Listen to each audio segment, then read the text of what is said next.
지시고 여전히 다스리는 창조주 하나님을 우리는 믿습니다. 이 시간 함께 모여 우리를 원하시는 사랑의 하나님을 예배합니다. 죄로 멀어진 우리를 위해 이 땅에 오신 어린 양 예수, 길과 진리 생명 주를 통해 우리는 나아갑니다.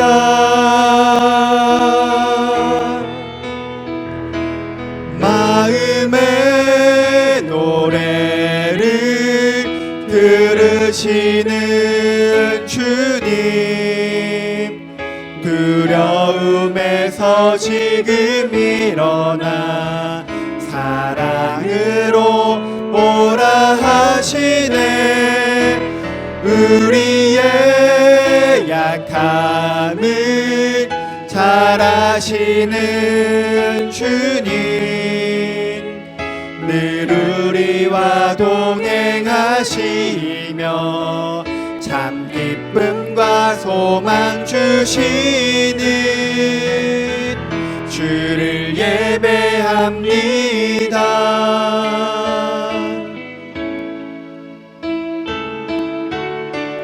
만물을 지으시고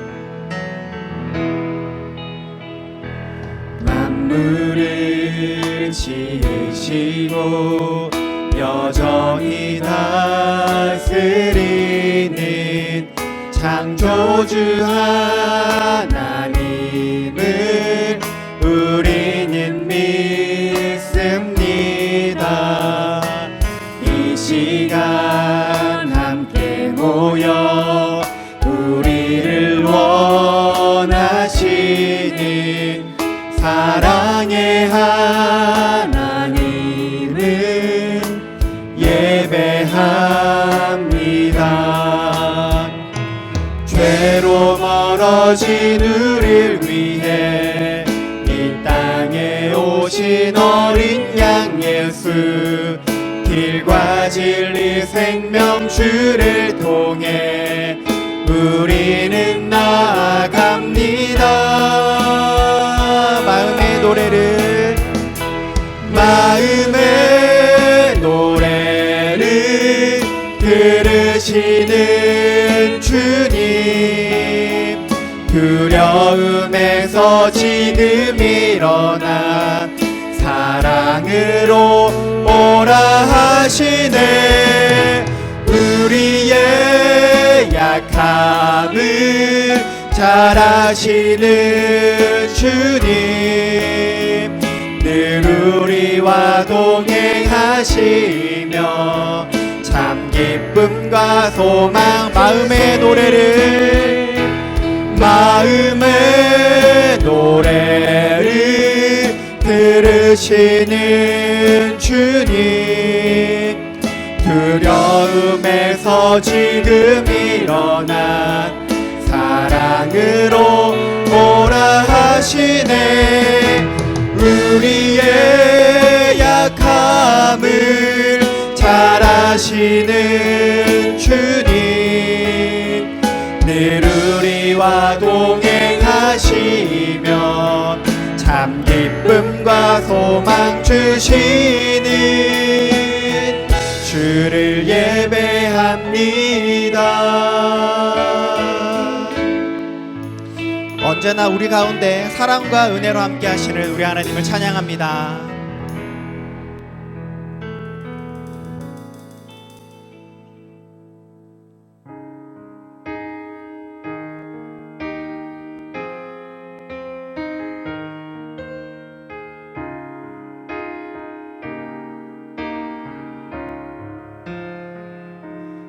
온 땅에 주인 되신 주님이 내 내 이름 아시며 상한 맘 돌보네.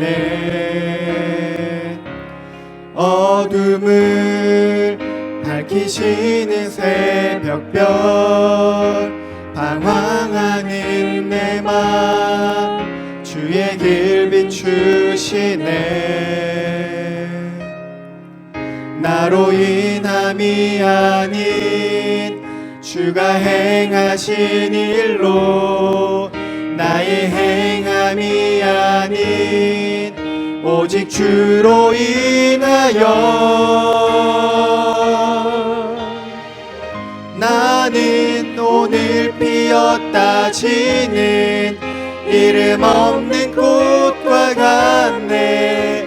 바다에 있는 파도 안개와 같지만 주는 나를 붙드시고 부르짖음 들으시며 날 귀하다 하시네. 주님은 나의 죄를 보시고 주님은 나의 죄를 보시고 사랑의 눈으로 날 일으키시네. 바다를 잠잠하게 하시듯 내 영혼의 폭풍 고요케 하시네.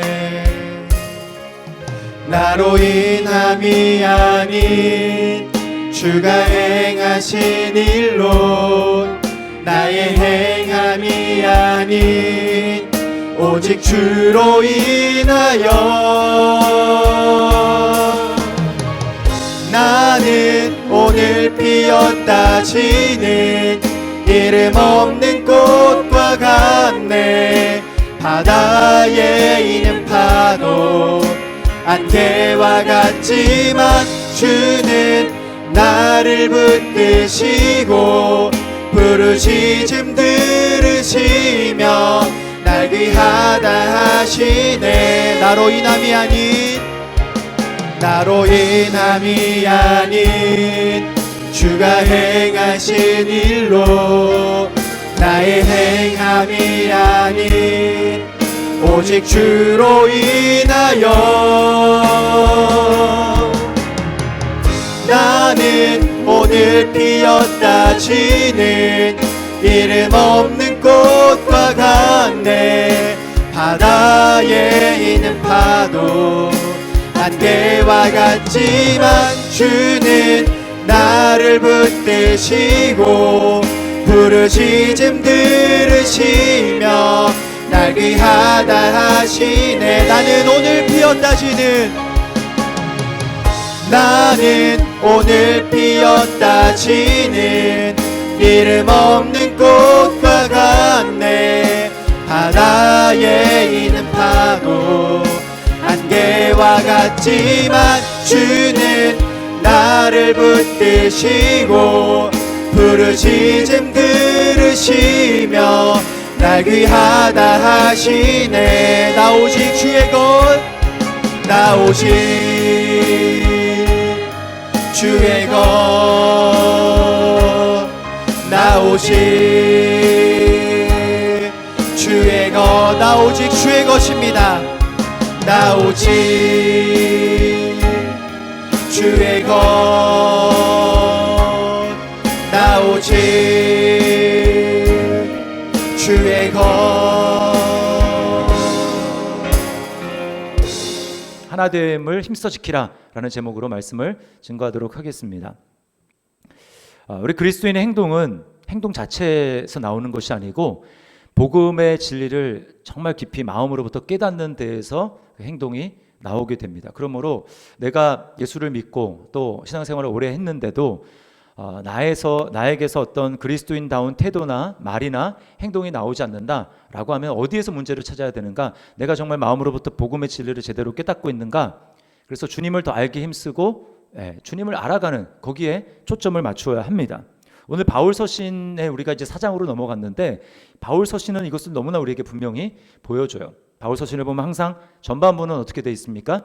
예수 그리스도가 누구신지, 하나님이 우리를 위해서 어떤 놀라운 일을 하셨는지를 우리에게 명백하게 보여줍니다. 그 다음에 후반부로 넘어가서는 이제 항상 후반부로 넘어갈 때 나오는 접속사가 있는데 그게 뭐냐면 그러므로 라고 하는 단어예요. 그러므로 이제 너희가 이렇게 살아야 된다. 예수님을 아느냐? 하나님이 너희를 위해서 어떤 일을 행하셨는지 아느냐? 너희가 어떤 신분인지 아느냐? 그러므로 이렇게 살아라 라고 하는 그 행동이 신분에서부터 나오는 것입니다. 구원의 진리를 깨닫는 데서 거기서 행동이 나오는 거예요. 그러므로 우리가 말씀을 들을 때 항상 오늘 말씀 좋았어, 오늘 참 은혜가 되네, 감동을 받았어 라고 하는 데서 하면 끝나면 안 된다라는 거예요. 우리가 말씀을 들으면서 마음속에 결단을 해야 됩니다. 내가 이 은혜를 받은 것을 삶 가운데 그러므로 어떻게 행동할 것인가, 이렇게 나타나야 된다라는 것이죠. 오늘 똑같이 4장을 처음 시작하는데 뭐라고 시작합니까? 그러므로 라고 하는 이 접속사로 시작하고 있어요. 자, 1절을 보십시오. 그러므로 주 안에서 갇힌 내가 너희를 권하노니 너희가 부르심을 받은 일에 합당하게 행하여. 부르심을 받은 일에 합당하게 행해야 된다. 자, 그러니까 잘 생각을 해보세요. 부르심에 관해서 1장부터 3장까지 하나님이 바울을 통해서 기록했습니다. 우리가 어떻게 예수님과 하나님과 상관없는 삶을 살다가 하나님의 은혜로 부름을 받았는지 그것을 기록하고, 이제 너희가 부르심을 받은 존재가 정말 맞느냐? 그렇다면 부르심에 맞게 합당하게 행동해라 라고 말씀을 하고 있습니다. 부름받은 그런 성도, 그걸 한마디로 교회라고 합니다. 교회를 헬라어로 에클레시아라고 해요. 에클레시아. 근데 에크는 어디로 붙어라는 뜻입니다. 어디로 붙어. 클레시아는 하나님이 우리를 불렀다는 거, 우리는 부름받았다라는 것입니다. 그러니까 우리가 어디서 부름을 받았습니까? 절망과 죽음으로부터, 어두움으로부터 하나님께서 우리를 불러주셨어요. 어디로? 빛으로, 소망으로, 또 생명으로 우리를 불러주신 것입니다. 그런 성도가, 내가 정말 교회가 맞다면, 부름받은 자가 맞다면 하나님께서 우리에게 부름받은 자로서 첫 번째로 살아야 될 그 삶, 기대하시는 삶이 뭔가? 그것은 바로 오늘 하나됨이라는 것입니다. 하나됨을 힘써 지켜라. 오늘 여러분이 이제 읽어보셔서 제일 많이 나오는 단어가 하나라는 것을 아셨을 거예요. 하나. 3절부터 6절까지 무려 8번이나 하나 또는 한 이렇게 나오고 있습니다. 오늘 핵심 구절은 3절이에요. 3절을 우리 다시 한번 읽어보겠습니다. 시작. 평안에 매는 줄로 성령이 하나 되게 하신 것을 힘써 지키라. 하나 되게 하신 것을 힘써 지키라. 하나 되어야 된다는 것입니다. 자, 그러면 첫 번째 우리가 좀 묵상해 볼 것은 왜 우리는 교회는 하나가 되어야 되는가라고 하는 것입니다. 자, 몇 가지 이유가 있는데, 교회는 그리스도의 몸이기 때문에 그렇습니다. 그리스도의 몸이에요. 그래서 교회 딱 하면 여러분은 그리스도의 몸, 이걸 딱 떠올려야 됩니다. 우리는 이 장에서 이미 하나님이 마음속에 소망하고 그리시는 그 교회는 어떤 교회인가 라는 것을 살펴봤어요. 유대인들로만 이루어진 교회가 아니라 또 이방인들로만 이루어진 교회도 아니고 유대인과 이방인들이 함께 모여진, 그것이 하나님이 원하시는 교회였습니다. 근데 이방인과 유대인들이 하나가 됐다. 이거는 상징적으로 뭘 보여주냐면 절대로 하나가 될 수 없는 그런 두 공동체가 하나가 됐다라는 것입니다. 절대로 하나 될 수 없는. 왜 그렇게 됐습니까? 그들 사이에 벽이 있었어요. 장벽이 있었어요. 우리가 살펴봤죠? 유대인들은 율법을 가지고 있었습니다. 나에게는 율법이 있다. 나는 율법을 지킨다. 라고 하는 것이 자기의 의가 되었고, 그래서 율법 없는 이방인들을 무시하고 그들은 하나 될 수 없었습니다. 착각이죠. 유대인들은 율법을 완전히 지킨 것이 아니었습니다. 그런데 예수 그리스도께서 율법의 모든 요건들을 다 완성시키시고 하나님의 완전한 의를 이루셨어요. 그래서 우리가 율법을 온전히 행할 수 없는 그래서 불완전한 의를 가지고 있는 우리에게 예수님은 완전한 자신의 의를 우리에게 선물로 주시고, 그래서 이제는 유대인도 아니고 이방인도 아니고 그 둘이 예수 그리스도 안에서 새로운 피조물이 되어서 하나님께 나아갈 수 있도록, 하나가 되어서 하나님께 나아갈 수 있도록 하셨습니다. 예수 그리스도 안에서 새로운 피조물, 이게 뭡니까? 바로 교회라는 거예요. 그러므로 보십시오. 둘이 하나가 되어서 그리스도 안에서 새로운 피조물을 이루었기 때문에, 그리스도께서 그렇게 하셨기 때문에 이것은 그리스도의 이제 새로운 피조물 한 몸 교회인 것입니다. 고린도전서 12장 13절 말씀을 보세요. 우리가 유대인이나 헬라인이나 종이나 자유인이나 다 한 성령으로 세례를 받아 한 몸이 되었고 또 다 한 성령을 마시게 하셨느니라.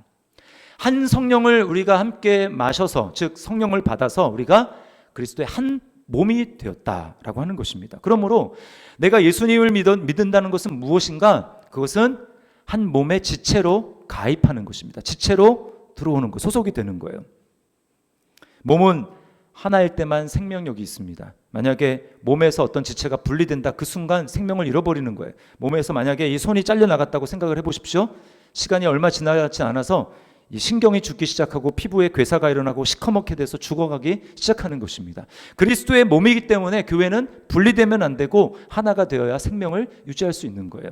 자, 그런가 하면 교회는 삼위의 하나님이 함께 하시는 곳이기 때문에, 삼위 하나님이 공동체를 이루어 하나가 되신 곳이기 때문에 교회 또한 하나가 되어야 합니다. 오늘 본문에 4절부터 6절에 삼위 하나님이 나오세요.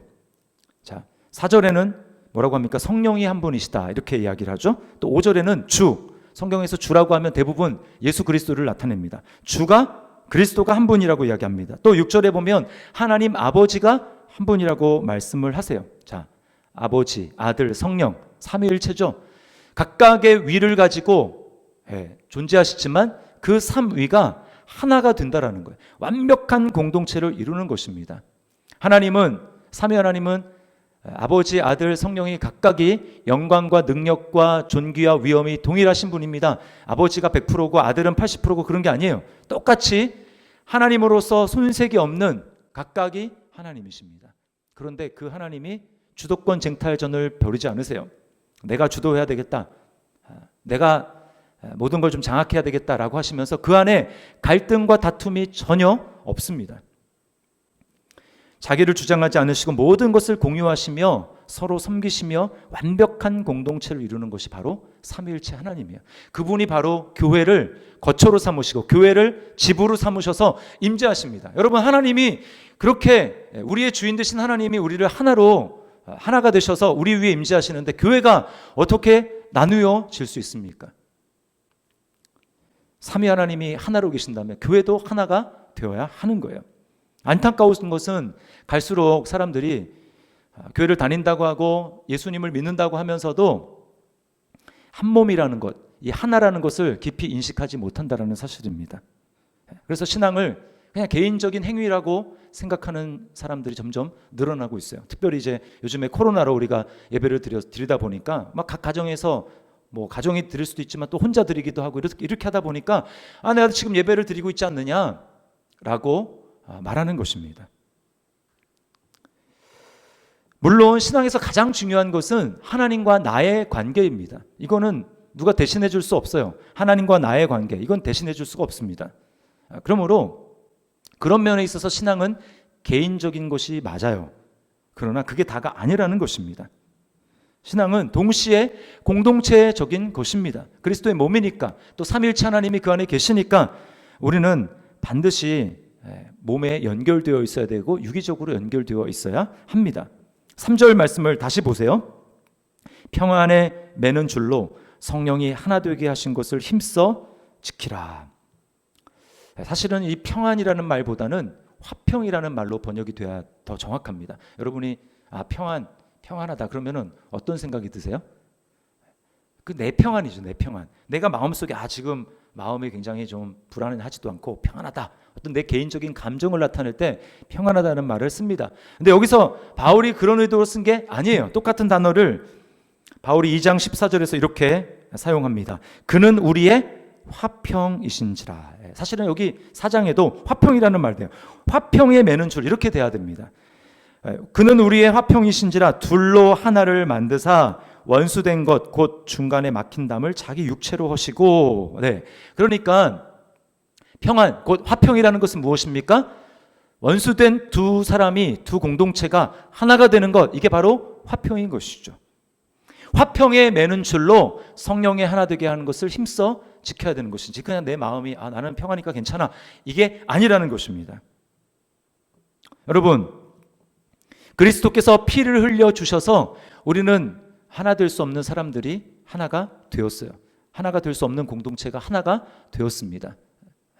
그러므로 거기에 개인주의적인 요소가 들어갈 여지가 전혀 없다라는 거예요. 우리는 화평의 쇠사슬로 우리 자신을 단단하게 묶어야 하는 것입니다.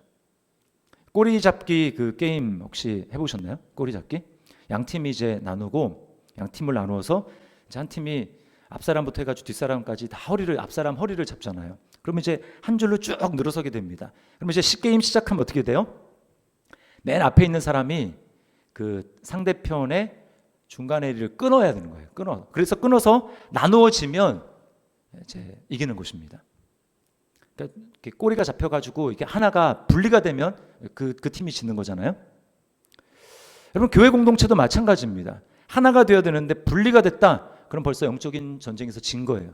하나님의 능력이 없습니다. 그런데 만약에 그 하나로 된 그 줄이 만약 앞사람부터 뒷사람까지 이렇게 쇠사슬로 이렇게 만약에 묶여 있다고 한번 생각을 해보십시오. 그럼 아무리 중간에 잡아서 끊으려고 해도 끊어질 수가 없는 거예요. 오늘 바울 사도가 머릿속에 그리는 그림은 바로 그것입니다. 화평에 매는 줄로, 쇠사슬로 너희를 단단하게 묶어서 누가 너희를 끊으려고 한다고 할지라도 절대로 끊어지지 않는 그 하나됨을 지키라 라고 우리에게 말하는 거예요. 여러분, 바가지에 물이 담겨져 있는데 그 바가지가 온전하면 그 물이 사람들의 목을 축일 수 있습니다. 교회가 바로 그런 존재예요. 세상을 충만하게 하려면 절대로 깨어지거나 분리되거나 나누어지면 안 됩니다. 그런데 그 바가지가 쪼개어져 보세요. 물이 다 쏟아지고 그 안에 하나님의 생명력이 바닥이 나고 하나님의 능력이 바닥이 나서 우리는 세상을 충만하게 할 수 있는 그런 능력이 우리에게는 아무것도 남지 않는 것입니다. 그러니까 어떤 한 사람이 지식이 많은 것보다 더 중요한 것은 교회 공동체 구성원 안에 믿음이 연약한 사람들이 많이 있다 할지라도 하나됨이 유지한다면 그 공동체는 능력이 있습니다. 그러나 아무리 신앙생활을 오래 하고 또 신앙 지식이 많고 성경 공부 엄청나게 많이 하는 사람들이 모였다 할지라도 하나 되지 못했다? 그 공동체는 능력이 없어요. 하나님의 생명을 담고 있을 수가 없다라는 것입니다. 자, 그러면 교회는 왜 하나 되지 못할까요? 교회가 하나 되지 못하는 이유가 뭘까요? 그것은 바로 결론부터 말씀드리면 자기 중심성 때문에 그렇습니다. 내가 중심이 되려고 하는 것, 내가 주도권을 잡으려고 하는 것, 내 주장을 하려는 것, 그것 때문에 교회는 하나 되지 못한다라는 거예요. 그러니까 이게 하나 되려면 2절에 나오는 목록대로 돼야 되는데 2절이 뭐라고 이야기합니까? 모든 겸손과 온유로 하고 오래 참음으로 사랑 가운데 서로 용납하고.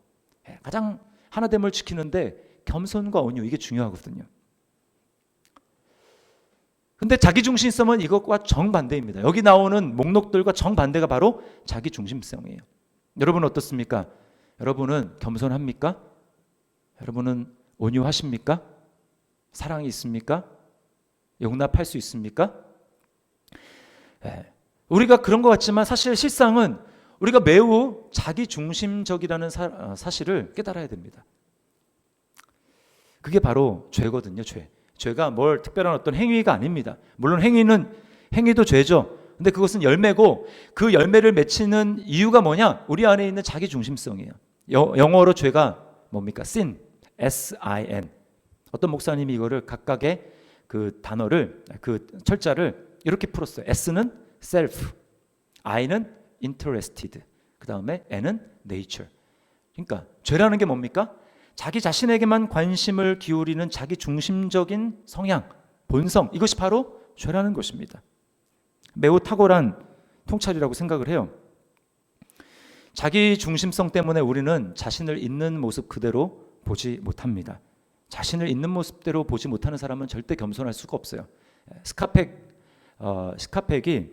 정신과 의사인데 이런 말을 했습니다. 겸손에 대해서. 겸손이 뭐냐? 겸손이란 자기 자신을 있는 그대로 진실하게 아는 것이다. 여러분은 혹시 자기 자신을 있는 그대로 진실하게 알고 있습니까? 목사님 저는 그렇습니다 라고 하면 여러분 자기 자신에게 지금 속고 있는 것입니다. 목사님 저도 마찬가지예요. 우리는 자기 자신을 있는 그대로 진실하게 알지 못합니다. 자기 중심성을 가지고 있기 때문에 그래요. 편향됐어요. 왜곡돼 있어요. 자기에게 유리한 대로 해석합니다. 스카펙이 그래서 자기가 이런 존재라는 걸 어떻게 깨달았냐? 결혼 생활을 통해서 깨달았다라는 거예요. 자기가 결혼할 때 나중에 깨달은 바로는 아내와 사소한 그런 갈등을 한 2년 동안에 계속해서 겪으면서 내가 정말 자기중심적인 존재다. 이걸 깨닫다는 거예요. 결혼할 때는 그때는 몰랐는데 나중에 알고 보니까 내가 아내를 대해서 어떻게 생각하고 있느냐, 아내는 나의 부속물이다, 이렇게 생각을 했다라는 거예요. 그래서 이렇게 생각하는 것입니다. 아내가 지금은 내 옆에 좀 있었으면 좋겠다라고 생각하는데, 그럴 때면 아내가 외출을 하거나 쇼핑을 가거나 자기 옆에 없다라는 거예요. 반면에 지금은 내가 뭘 좀 책도 봐야 되고 하니까 나 혼자 있었었고 아내가 나를 좀 귀찮게 하지 않았으면 좋겠다. 그러면 아내가 옆에 딱 붙어가지고 굉장히 성가시게 한다라는 것입니다. 굉장히 자기중심적이죠. 한술 더 떠서 이렇게 얘기합니다. 이렇게 고백해요. 더구나 그런 때가 언제인지를, 즉 내 옆에 있어줬으면 또는 뭐 떠나줬으면 하는 그때가 언제인지를 굳이 내가 말하지 않더라도 그녀는 알고 있어야 된다고 생각했다.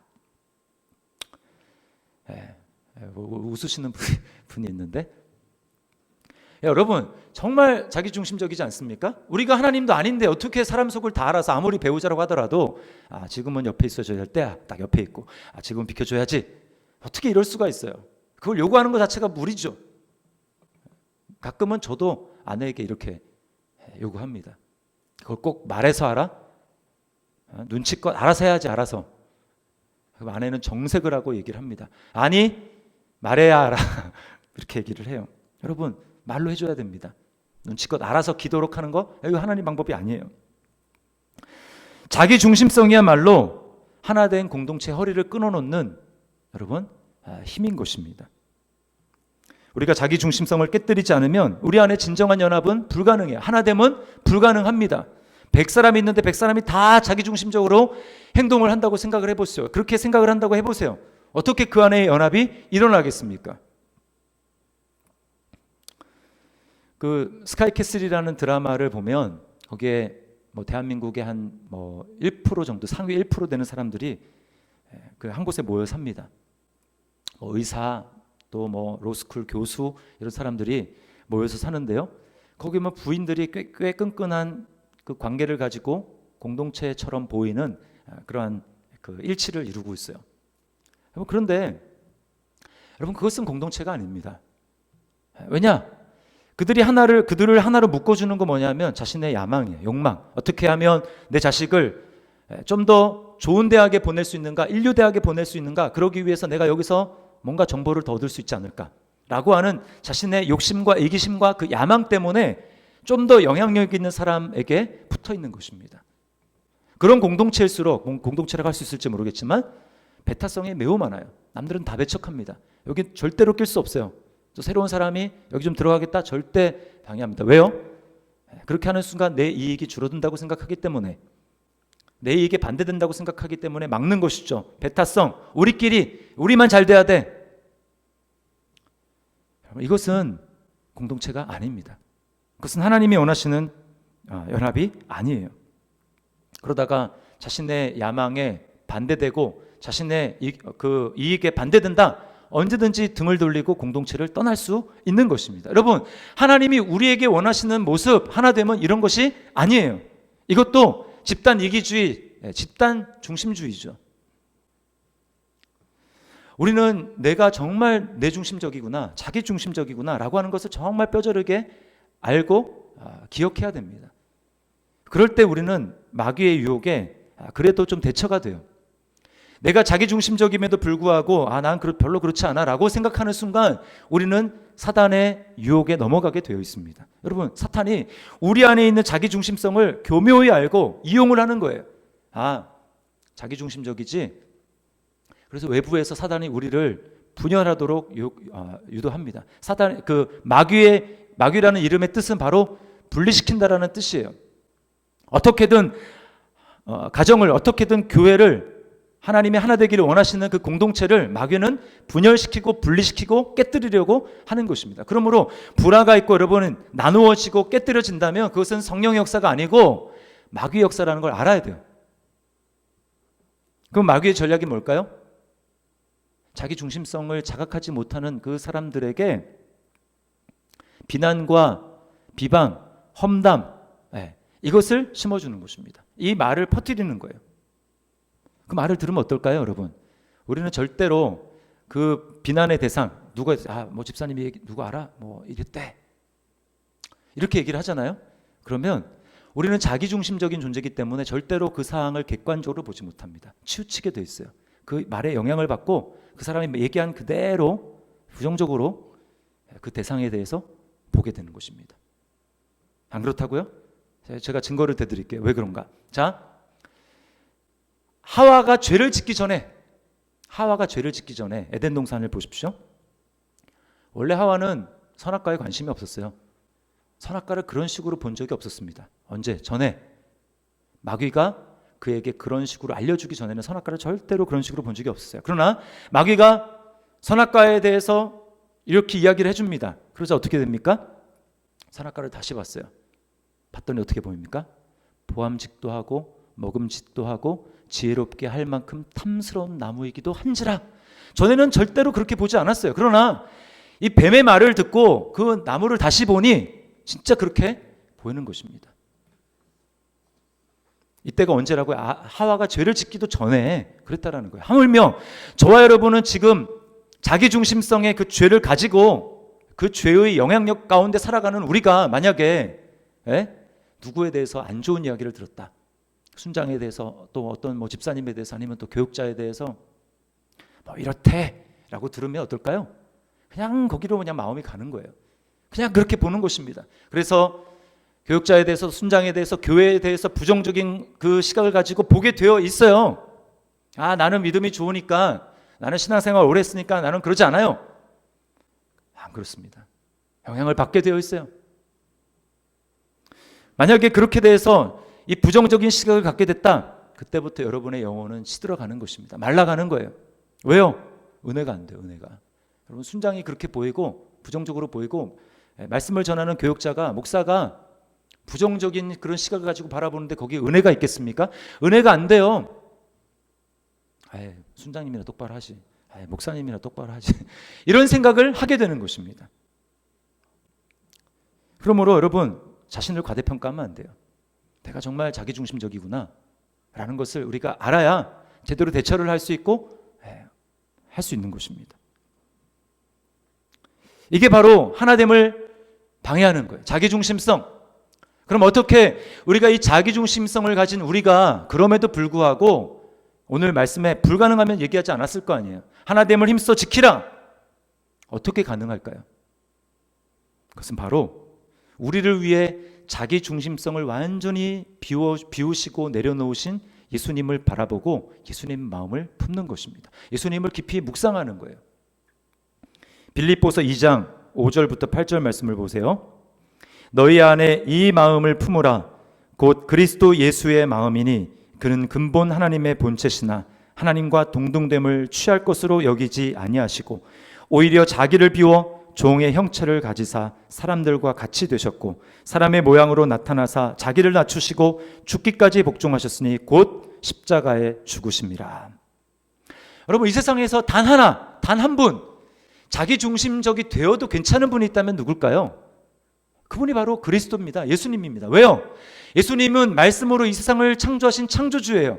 그 모든 만물은 다 예수 그리스도를 위하여 존재합니다. 그러므로 예수님이 중심이 되셔도 괜찮아요. 그리고 예수님은 정의로우시고 공의로우신 분이기 때문에 자기 중심대로 행하셔도 아무런 무리가 없습니다.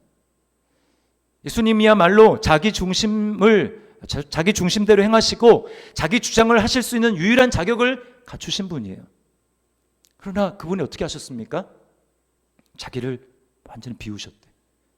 자기를 비우셨어요. 자기 중심으로 모든 걸 돌아가는 게 아니라 자기를 완전히 비우셨습니다. 하나님의 영광을 내가 놓지 못하겠다. 하나님의 영광의 보좌를 내가 절대로 떠나지 못하겠다. 그렇게 하신 것이 아니고 자기를 완전히 비우셔서 하나님의 본체이신 그분이 하나님과 동등됨을 여기지 아니하시고 사람의 모양을 입고 이 땅에 오셨어요. 여러분 이 땅에 오신 예수님의 행적을 잘 눈여겨보십시오. 한 번도 자기 주장을 하신 적 없어요. 예수님의 자기 주장은 곧 아버지의 주장이었습니다. 예수님이 하시는 모든 말씀을 다 아버지로부터 들은 말씀을 하신 것이고 예수님이 행하신 모든 기적은 다 아버지께서 보여주신 것을 그대로 눈앞에 펼친 것뿐이에요. 아버지와 별도로 자기 주장을 내세운 적이 절대로 없었습니다. 그는 아버지와 완전히 연합을 이루시고 순종함으로 아버지와 완전히 연합을 이루시고 그래서 아버지로 충만하셨어요. 성령으로 충만하셨습니다. 자기가 중심이 되고 왕이 되어서 온갖 죄를 저지른 우리를 위해서, 그래서 하나 될 수 없었던 우리를 위해서 예수님은 자신을 완전히 비우시고 결국에는 자신의 목숨까지도 주장하지 않으시고 내려놓으심으로 말미암아 우리에게 구원을 이루어 주신 것입니다. 그러므로 여러분, 그 주님이 나를 위해서 그렇게 하셨다, 하나님이신 그분이 나를 구원하시기 위해서 자신을 완전히 비워서 자기의 목숨까지 나를 위해서 주셨다 라고 하는 사실을 우리가 생각하고 그 주님을 잠잠히 묵상하고 바라보고 그 주님의 마음을 우리 마음 가운데 품게 될 때 내가 중심이 되고자 하는 그런 마음이 힘을 점점 잃게 되는 것입니다. 방법은 이것밖에 없어요. 나를 위해서 자신을 내어주신, 자신의 중심성을 다 내어주신 그 예수님을 바라보고 그 주님의 마음을 마음속에 품는 것, 이것만이 우리 자기 중심성을 극복하고 하나 될 수 있는 유일한 비결이라는 것입니다. 언젠가 제가 한번 이야기한 것 같은데 금산교회가 있습니다. 전북 익산인가요? 김제. 구한말에 그 김제에서 굉장히 부자인 이 조덕삼이라는 사람이 있었습니다. 조덕삼, 유지예요. 근데 이 사람이 선교사님을 통해서 복음을 듣고 예수님을 영접하게 됐습니다. 완전히 삶이 달라졌어요. 그리고 자기 집이 이제 넓으니까 사랑채를 예배당으로 내어주고 1905년부터 그렇게 금산교회가 시작이 됐습니다. 자, 근데 그 조덕삼 씨 집에는 이자익이라는 굉장히 신실하고 인품도 훌륭한 굉장히 총명한 머슴이 있었습니다. 근데 몇 년 후에 그 교회가 이제 그 점점 불어나고 부흥하게 돼서 이제 장로를 선출하게 됐어요. 후보는 딱 2명입니다. 조덕삼, 그 다음에 이자익. 주인과 머슴이 장로 후보로 나오게 된 거예요. 자, 그리고 투표를 했습니다. 누가 당선됐냐면 조덕삼이 아니라 머슴인 이자익 씨가 당선이 됐어요. 여러분 잘 생각을 해보십시오. 그 당시는 신분이 굉장히 엄격한, 상반의 구분이 굉장히 엄격한 신분 사회였어요. 근데 주인이 되면 좀 좋겠는데 머슴이 장로가 됐단 말입니다. 물론 교회에서 장로는 뭐 벼슬은 아니죠. 계급은 아니죠. 그럼에도 불구하고 장로가 됐잖아요. 이게 이제 난리가 난 거예요. 교회에서 이거 어떻게 하나. 근데 조덕삼 씨가 굉장히 황당해하고 이거 사스테를 어떻게 수습해야 될지 알지 못하는 그런 교회 그 분위기를 알잖아요. 그 분위기를 알고 조덕삼 씨가 이렇게 교인들 앞에서 이야기를 합니다. 우리 금산교회 성도님들은 참으로 훌륭한 일을 해냈습니다. 저희 집에서 일하는 이자익 영수는 그 당시에는 집사 같은 곳입니다. 저보다 신앙의 열의가 훨씬 높습니다. 대단히 감사합니다. 여러분 이게 어떻게 가능합니까? 물론 마음속으로 좀 불편한 마음이 있었겠죠. 그 조덕삼 씨가 자신을 구원을 하기 위해서 자기 중심성을 다 내려놓고 목숨까지 내어주신 그 주님을 바라보고 주님의 마음을 마음속에 품으니까 이렇게 할 수 있는 것입니다. 만약에 거기서 그렇게 하지 않고 인정하지 않고 자기 중심을 막 내세우면서 내가 주인인데 어떻게 이럴 수 있느냐라고 한번 했으면 어떻게 될까요? 교회에 분란이 생겼을 것이고 아마 뭐 이자익파, 조덕삼파 뭐 이렇게 나눠져 가지고 교회가 분리됐을 거예요. 뿐만 아닙니다. 선교사가 이제 선교사님이 자리를 비우시면 장로가 대신 설교를 하는데 그러면 이제 누가 설교를 합니까? 머슴이 이자익 장로가 설교를 하는 거예요. 근데 주인인 이 조덕삼 씨는 마당에 무릎을 꿇고 앉아서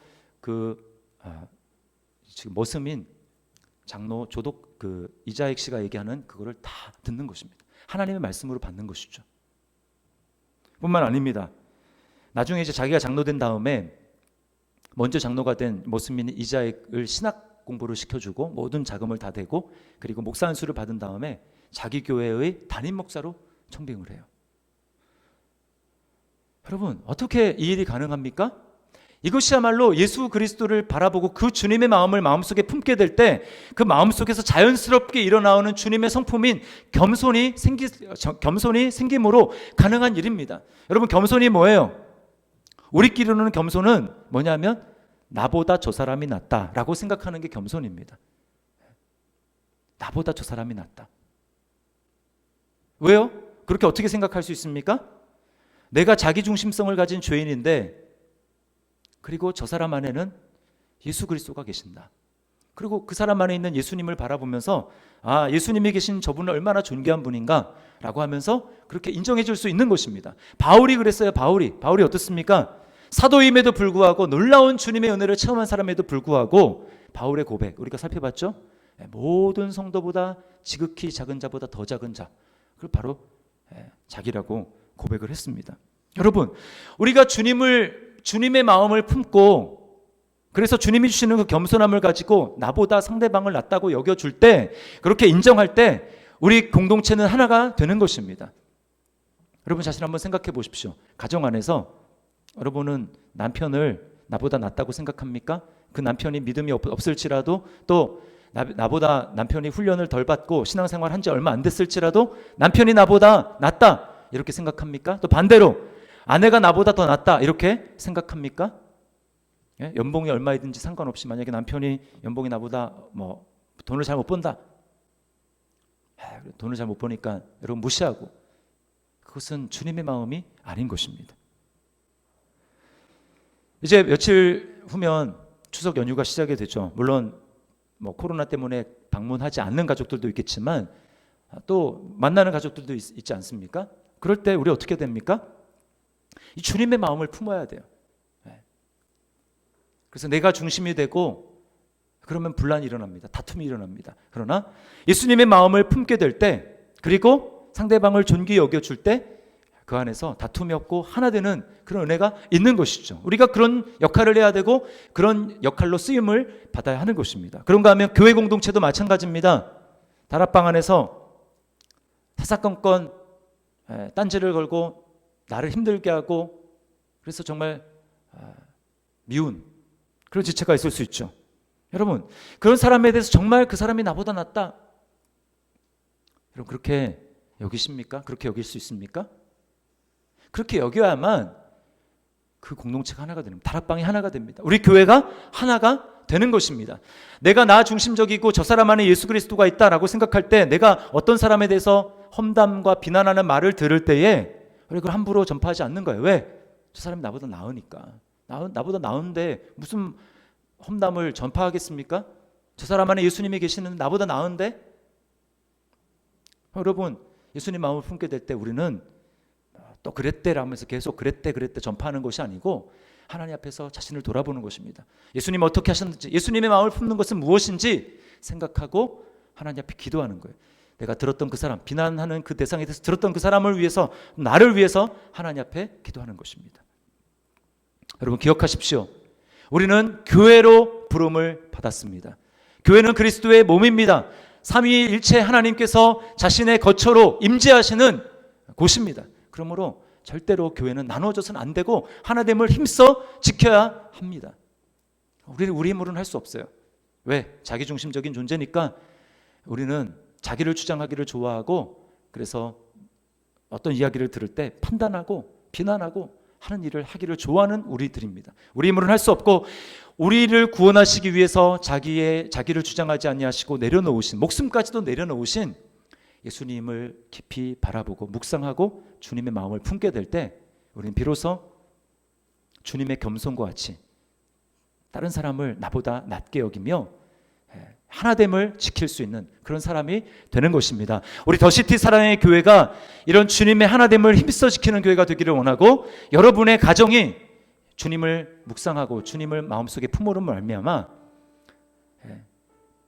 화평에 매는 줄로 성령이 하나 되게 하는 것을 힘써 지키는 그러한 가정, 우리 다락방 교회 공동체가 될 수 있기를 주님의 이름으로 축원합니다. 우리 말씀을 기억하면서 하나님 앞에 우리 찬양하겠습니다. 하나님께서는 우리의 만남을 계획해 놓으셨네. 우린 하나 되어 어디든 가리라.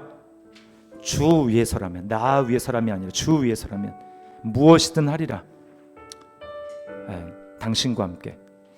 우리 찬양 하나님 앞에 하나됨을, 혹시 하나되지 못한 불편한 관계나 그런 것들이 있다면 이 시간 주님 앞에 기도하는 마음으로, 주님, 하나되기 위해서 내가 나를 내려놓겠습니다. 주님 마음을 품고 내가 겸손하겠습니다. 우리 그런 마음을 가지고 이 찬양 하나님 앞에 드리도록 하겠습니다.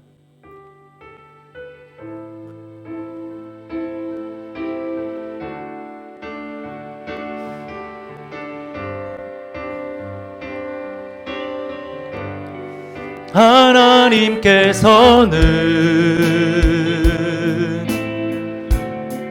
우리의 만남을, 우리를 교회로 계획하고 부르셨습니다. 계획해 놓으셨네. 그러므로 하나 되어야 됩니다. 우린 하나 되어 어디든 가리라. 주 위에 서라면, 주 위에 서라면 무엇이든 하리라. 당신과 함께. 아멘. 우리는 하나 되어, 우리는 하나 되어 함께 건네 하늘 아버지 사랑 안에서. 아멘. 우리는 기다리며, 우리는 기다리며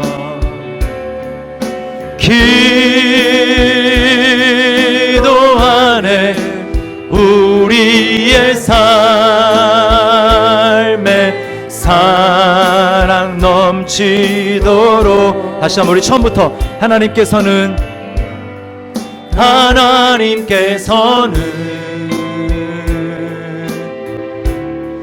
우리의 만남을 영원전부터 계획하셨습니다. 계획해 놓으셨네. 우린 하나 되어 어디든 가리라. 주 위에 서라면 무엇이든 하리. 내 중심을 내려놓겠습니다. 당신과 함께. 아멘. 우리는 하나 되어, 우리는 하나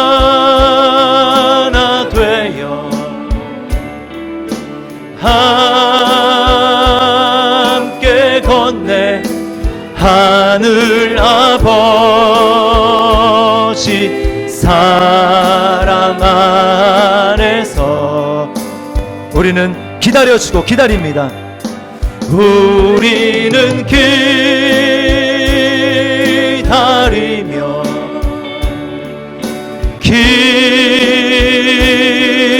기도하네. 우리의 삶에 사랑. 다시 한번. 우리는 하나 되어 함께 걷습니다. 우리는 하나 되어 함께 건네 하늘 아버지 사랑 안에서. 우리는 기다리며, 우리는 기다리며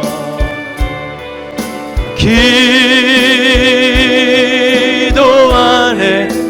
우리의 삶에 사랑 넘치도록. 우리 시간에 같이 한번 기도하겠습니다.